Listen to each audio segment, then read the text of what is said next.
So the witness actually contacted us.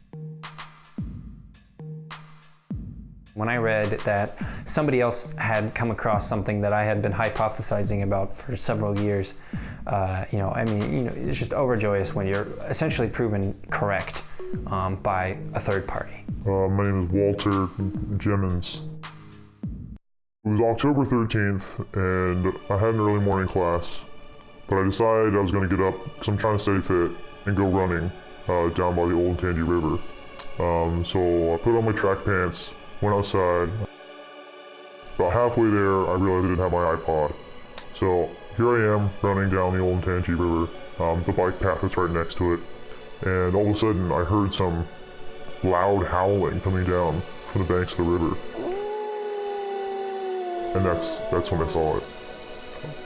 Big, huge, like hairy creature thing. I was scared half to death, so I immediately ran home. And I contacted some local people who may have known what it was, and that's when you guys got in contact with me. After we took in the eyewitness account, we went down to the river to scope out, basically just try and verify the story. Yeah, once I got down to the river, I did what every good scientist should do. I took samples, I did some field research, photographs, air samples, sound samples, anything you can gather. Any sort of evidence is valuable evidence. We waded around in the weeds a little bit. We went down by the shore. I gathered some water samples. I always keep containers on me because you never know when opportunity to gather evidence is going to arise. I threw the rock in the pond just to maybe see if the monster was down there. I started to get discouraged around the 7th hour. I had been down there since about 11 a.m. That day, looking for the creature. I mean, the river is huge. I mean, it's miles long, and I trekked up and down the river all day, just in search of any sort of evidence I could find. But as soon as I saw the storm drain sign, the second wind kicked in. Get a shot of that. Storm sewer outfall. That could be the tunnel.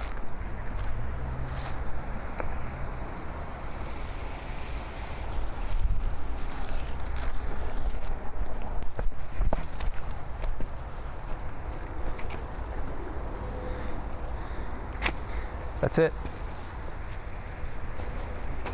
That's the tunnel from the story. The guy wasn't lying.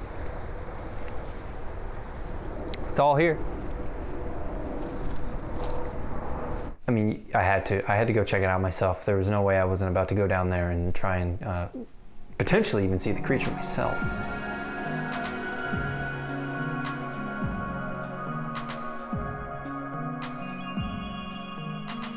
I had come across a couple other storm drains while I was out there, but this one was unique. This one was very large and very wide.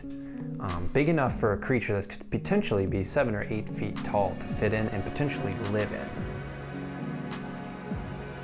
I gathered water by the river, I gathered water near the pond, I gathered up, like I said, plant material. I kept them all isolated from each other to prevent cross-contamination. I even gathered a sample of the air around the hole just to see if there was any sort of pheromones that could indicate some sort of megafauna.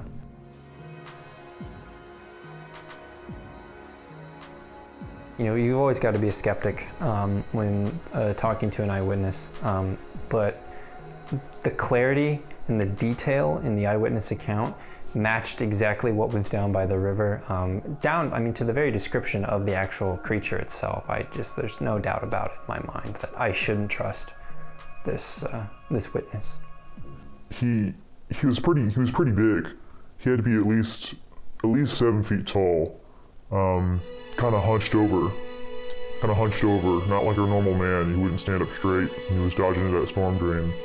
He had a very, very large head, kind of smooth, like a nut. So the eyewitness sketch was very unique. I think the most interesting thing he said is that he described the creature's head as it was smooth, like a nut.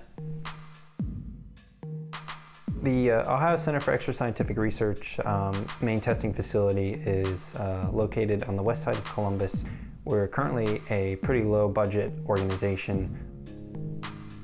We've done as much as we can to control the environment as far as temperature and any sort of outside contamination goes to ensure the validity of our research. So all the methods I use in the laboratory during experimentation are all unique to myself.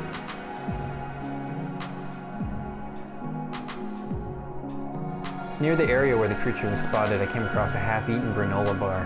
Ohio State has a pretty serious no littering policy, so I don't think any human would have intentionally left a granola bar there. I noticed a strange shift in the pheromone levels surrounding the storm drain, so I decided to take a sample of the air around the opening. Pheromones could lead to an indication of the sex of the creature itself.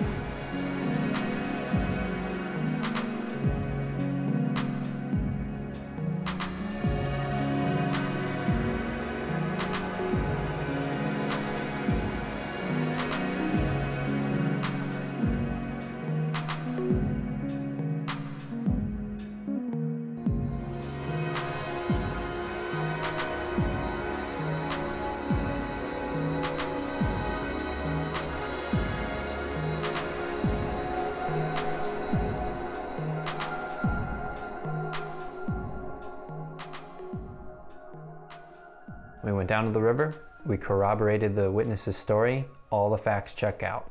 I've done research and I've looked online and seen pictures of Bigfoot, but this was definitely something different. I think these facts point to one thing. I think that there's definitely something out there. I think it's big, I think it lives in the Olentangy River, and I think it's a monster.